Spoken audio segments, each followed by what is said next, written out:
Seigneur Lefebvre, la messe de toujours, partie 3, Introit, Kyrie et Gloria. L'antienne d'entrée, Introit. L'antienne d'entrée introduit dans l'esprit de la messe du jour, pour disposer les âmes à en retirer tous les fruits. Dans sa liturgie, l'Église a voulu être notre mère et notre maîtresse en nous enseignant quels doivent être nos sentiments, quelle doit être notre foi vis-à-vis de notre Seigneur Jésus-Christ, vis-à-vis de cet acte extraordinaire qu'est le sacrifice de la messe, vis-à-vis des sacrements que notre Seigneur a institués. L'Église, avec un soin extraordinaire, comme une mère diligente, a rédigé ces rites d'une manière magnifique, splendide. Les papes et les conciles se sont penchés sur cette liturgie parce qu'ils savent que la liturgie est comme notre mère qui nous enseigne à aimer notre Seigneur Jésus-Christ, à adorer notre Seigneur Jésus-Christ comme nous le devons, à recevoir toutes les grâces dont nous avons besoin. C'est pourquoi on a dit que la loi de la prière était la loi de la foi. Lex orandi, lex credendi. Parce que, de la manière dont nous prions, nous alimentons notre foi. Nous sommes attachés à la liturgie traditionnelle, qui exprime vraiment ce que nous pensons dans nos cœurs, ce que nous pensons au fond de nos âmes, à savoir que Jésus est Dieu, qu'il est notre roi et qu'il est présent dans la Sainte Eucharistie. La liturgie exprime merveilleusement la grandeur et la sainteté de la messe, la sainteté du sacrifice, de la croix, du sacrifice de l'autel. Kyrie. Kyrie eleison, Kyrie eleison, Kyrie eleison. Christe eleison, Christe eleison, Christe eleison.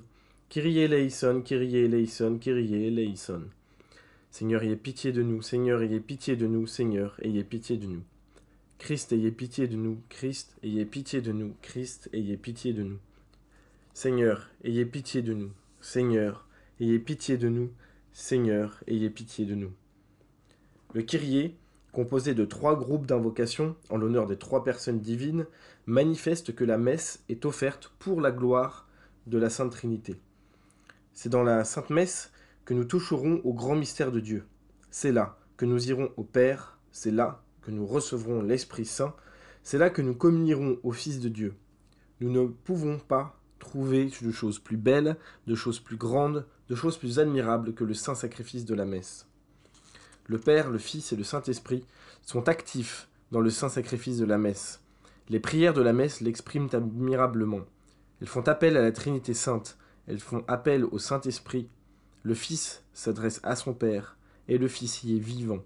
C'est toute la Trinité Sainte qui est à l'œuvre dans le saint sacrifice de la messe. Et pour accomplir quoi ? Eh bien, pour accomplir le sacrifice du Verbe incarné, le sacrifice de la croix, le sacrifice de la rédemption de nos âmes. Gloria. Gloria in excelsis Deo et in terra pax hominibus bone voluntatis. Laudamus te, benedicimus te, adoramus te, glorificamus te. Gratias agimus tibi, propter magnam gloriam tuam. Domine Deus rex celestis, Deus Pater omnipotens. Domine Filii unigenite Iesu Christe. Domine Deus agnus Dei, Filius Patris. Qui tollis peccata mundi, miserere nobis. Qui tollis peccata mundi, suscipe deprecationem nostram. Qui sedes as dexteram Patris miserere nobis, quoniam tu solus sanctus, tu solus Dominus, tu solus altissimus Iesu Christe. Cum sancto Spiritu, in gloria Dei Patri. Amen. Gloire à Dieu, au plus haut des cieux, et paix sur la terre aux hommes de bonne volonté. Nous vous louons, nous vous bénissons, nous vous adorons, nous vous glorifions. Nous vous rendons grâce pour votre gloire immense. Seigneur Dieu, Roi du ciel, Dieu le Père Tout-Puissant, Seigneur Fils unique Jésus-Christ. Seigneur Dieu, agneau de Dieu, Fils du Père, vous qui effacez les péchés du monde, ayez pitié de nous.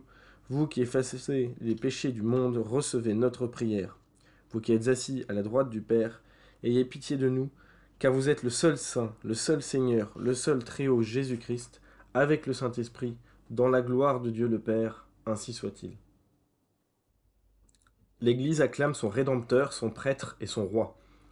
Le Gloria est un chant de gloire qui magnifie notre Seigneur Jésus-Christ et qui lui attribue tous les dons, toutes les qualités qu'il a en réalité. C'est lui qui est notre Sauveur, c'est lui qui est notre Rédempteur. Il est maintenant dans la gloire du Père et il est vraiment le seul Seigneur et le seul Très-Haut. Ce sont des affirmations qu'il nous est bon de répéter souvent afin de toujours avoir devant notre esprit et devant notre intelligence le rayonnement et la place que notre Seigneur doit occuper à la fois dans nos âmes et dans la société. Jésus-Christ a droit à des chants dignes de lui, dignes du ciel, qui rappellent celui des anges. Notre seul Dieu. Notre Seigneur Jésus-Christ, c'est lui qui est la source de tout. Il n'y a rien en dehors de notre Seigneur Jésus-Christ. Il est notre Dieu, il est notre seul Dieu. Vous êtes le seul Saint, le seul Seigneur, le seul Très-Haut. Voilà qui est notre Seigneur Jésus-Christ. Jésus-Christ. Le seul nom de notre Seigneur Jésus-Christ porte en lui une vertu salvifique, une grâce extraordinaire. Lisez l'office du saint nom de Jésus, et vous verrez avec quelle vénération le nom de Jésus est prononcé et expliqué. Le nom de Jésus est une dévotion de l'Église qui n'est pas seulement celle d'un nom, comme le nom des saints qui est rappelé à l'occasion de leur fête. Non, c'est beaucoup plus profond. Dans la doctrine de l'Église, le nom de Jésus porte en lui tous les attributs, toute la vertu de notre Seigneur Jésus-Christ. C'est pourquoi l'Église demande que, lorsqu'on le nomme dans la liturgie, on s'incline. La simple émission du nom de notre Seigneur Jésus-Christ entraîne une exigence énorme, énorme pour l'homme et pour tous les hommes, et il exige que l'on soit soumis à son règne, que l'on croit aux vérités qu'il propose. Sauveur, prêtre et roi, vous qui effacez les péchés du monde, vous qui êtes assis à la droite du Père, ayez pitié de nous. Jésus-Christ, c'est le Sauveur. Jésus-Christ, c'est le prêtre. Jésus-Christ, c'est le roi.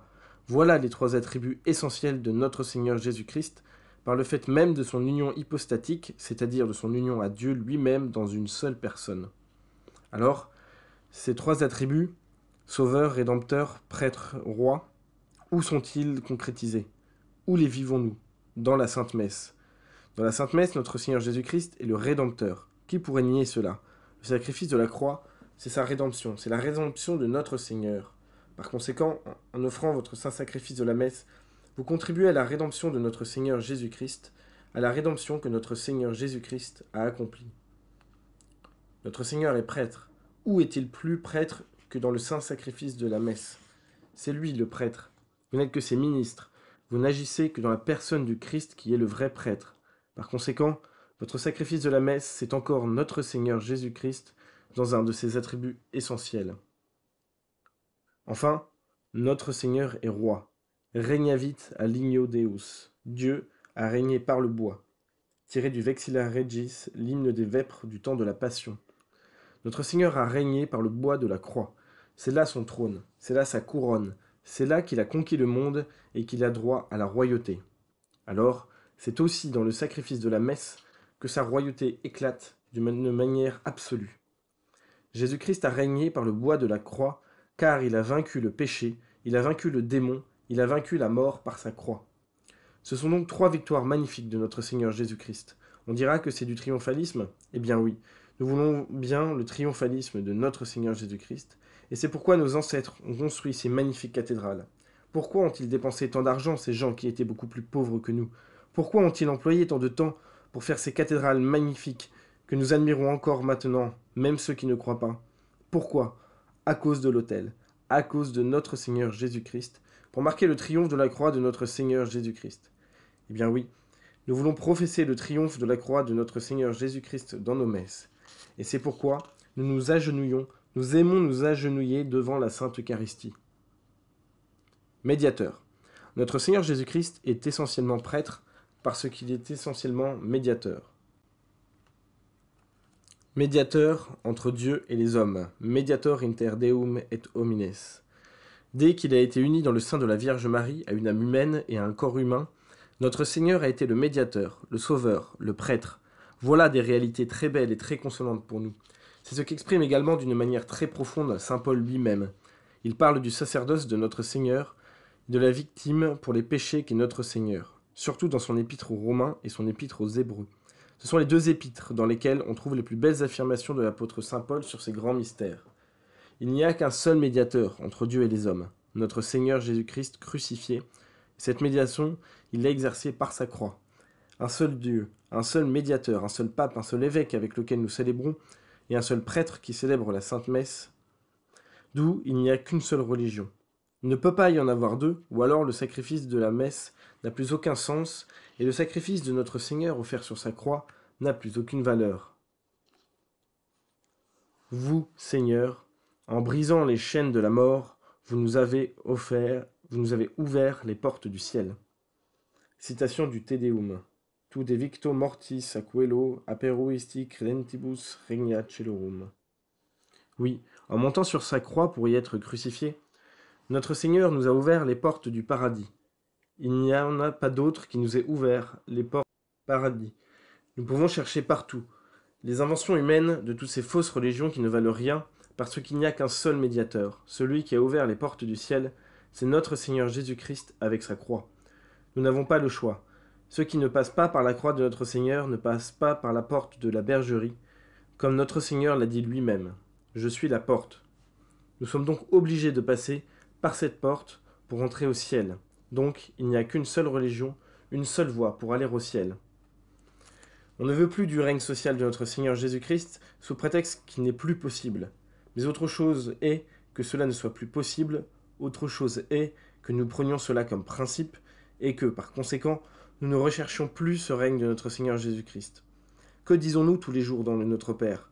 Que votre règne arrive, que votre volonté soit faite sur la terre comme au ciel. Qu'est-ce que c'est que ce règne ? De même, dans le Gloria, nous chantons « Tu solus Dominus, tu solus Altissimus, Jesu Christe ».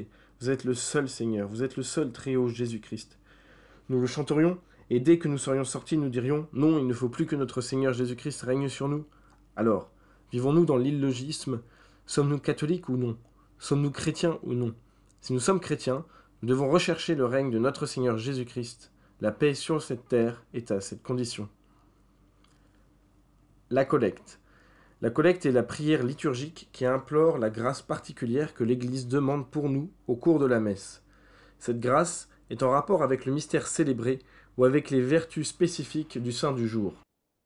Pour que nous participions davantage aux grâces du saint sacrifice de la messe, l'Église a voulu situer la messe dans tout un ensemble de fêtes et de rappels de la vie de notre Seigneur et de la vie des saints, parce que chaque fête, chaque événement de la vie de notre Seigneur nous apporte une grâce particulière. Nous en avons besoin, car nous ne sommes pas capables de comprendre la largeur, la hauteur, la profondeur, la grandeur du mystère du Christ. Seule l'Église le met à notre disposition d'une manière très maternelle. Elle nous distribue ses grâces tout au long de l'année, surtout durant les 2 grands cycles de l'année, à savoir Noël et Pâques. C'est ce qu'explique le père Pius Parche dans le guide de l'année liturgique. Que devons-nous attendre de l'année liturgique ? La vie divine, la vie en abondance. La vie divine dont le germe est déposé en notre âme par le baptême doit, pendant l'année ecclésiastique, se développer et tendre à sa perfection au moyen de la prière liturgique. La liturgie est semblable à un anneau précieux dont le diamant est la sainte Eucharistie et le sacrifice eucharistique, et dont la certissure est formée par les fêtes et les temps ecclésiastiques. La liturgie est une école de la foi. Au cours de l'année, les vérités de la foi nous sont rappelées et présentées. L'année liturgique est une éducatrice zélée. Elle ne veut pas seulement nous communiquer les vérités de la foi, elle veut nous rendre meilleurs, nous éduquer pour le ciel. Et nous, évidemment, si nous voulons vraiment pénétrer le mystère de notre Seigneur, si nous voulons vraiment l'aimer comme nous devons l'aimer, nous attacher à lui et recevoir de lui ses grâces, il nous faut absolument connaître la liturgie, l'apprécier, l'étudier. C'est certainement un grand moyen de sanctification. La différence entre les catholiques et les protestants, c'est que, pour ces derniers, la liturgie, si tant est qu'on puisse appeler cela une liturgie, n'est qu'un simple rappel, une histoire qui est racontée, mais qui n'a pas de sens vital, cette source de vie qui est capitale. Le saint sacrifice de la messe est au cœur de notre sainte liturgie et en est la synthèse. Il résume en quelque sorte la liturgie de toute l'année. La préparation de la liturgie depuis l'Avent, Noël, l'Épiphanie et le Carême nous mène au sacrifice de notre Seigneur et à sa résurrection. C'est le cœur de la liturgie. Ensuite, l'effet de la liturgie est exprimé par le temps qui suit Pâques et la Pentecôte où le Saint-Esprit nous est communiqué.